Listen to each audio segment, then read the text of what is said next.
Almost from the time we are born, we are told stories. These stories teach us about everything in the world, and children from a very young age form opinions about people, places, and even animals based on these stories. They learn bunnies are good and wolves are bad, and that it's probably not a good idea to walk through the deep, dark woods to grandma's house alone. But what happens when you don't see yourself represented in these stories? How do you define your sense of place and belonging? Just imagine growing up seeing yourself in books, represented in books, and maybe not you literally, but you, a Filipino child growing up in the US, a child with two moms, a child in a wheelchair. Just imagine if the marginalized in our society are the characters of mainstream children's literature. Growing up, I didn't see myself in books. The only time I saw someone that looked similar to me would be books about India, not America.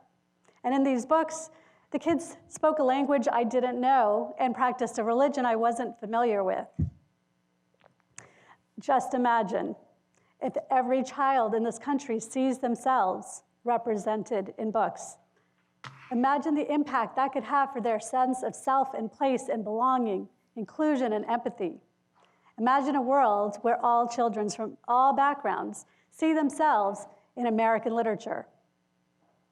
I immigrated to this country when I was 5 years old. I'm the one sitting in the chair, the little chubby girl. This is my home. I belong here.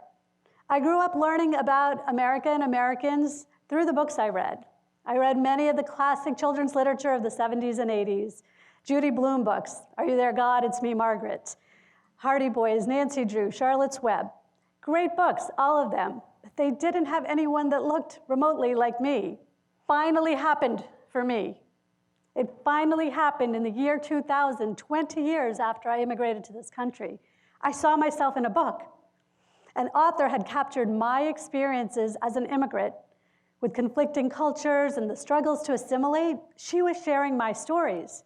There was actually a book about a female Indian immigrant living in Boston, where I was living at the time.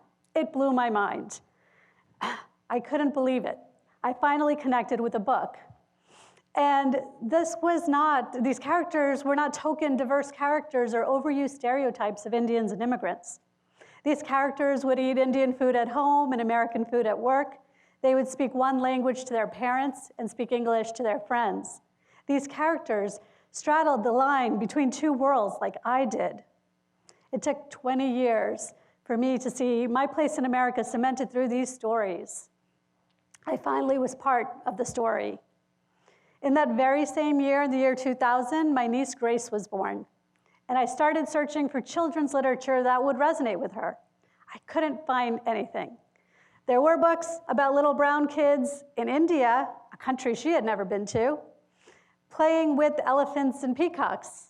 And as a child growing up in the suburbs of New York City, the closest she would get to these exotic animals would be at the Bronx Zoo. Where were all the books about little brown kids being kids, playing soccer or playing dress up?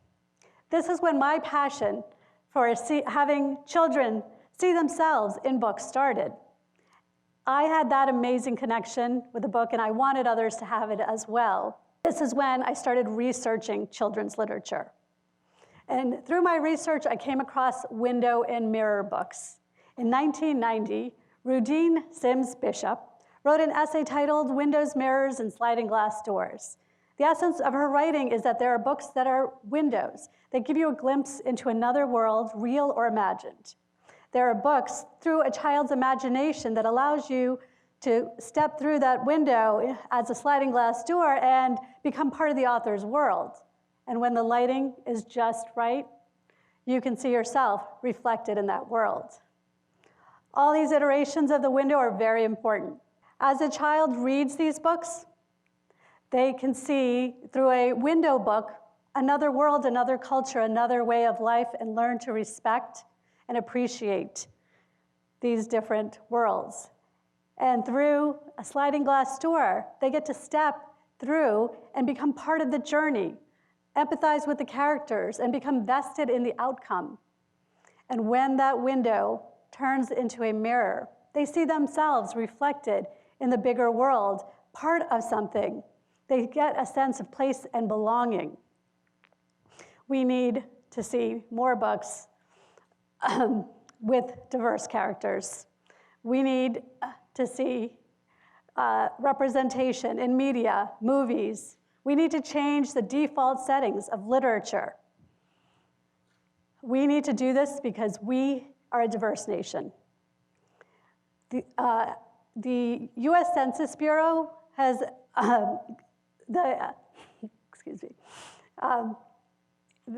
the US Census Bureau has said that 40% of the US population currently identify as non-white.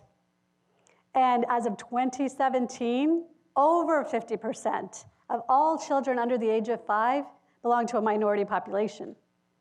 Here in the New Haven Unified School District, where Union City is part of, 93.9% of our children belong to a minority population. I love the diversity that we have here. I love that my kids think it's normal for friends to speak Mandarin and Farsi and Tagalog and Hindi and Spanish. But unfortunately, the books do not reflect this diversity.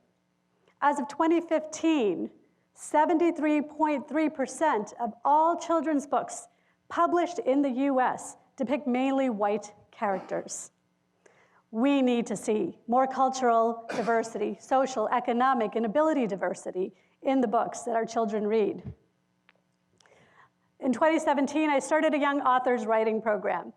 The goal of this program is for children to see themselves as authors and to see themselves represented in books. I encouraged the children to write about anything that they wanted, with one caveat: they had to include themselves in the book. And these books are now part of the Union City Library collection.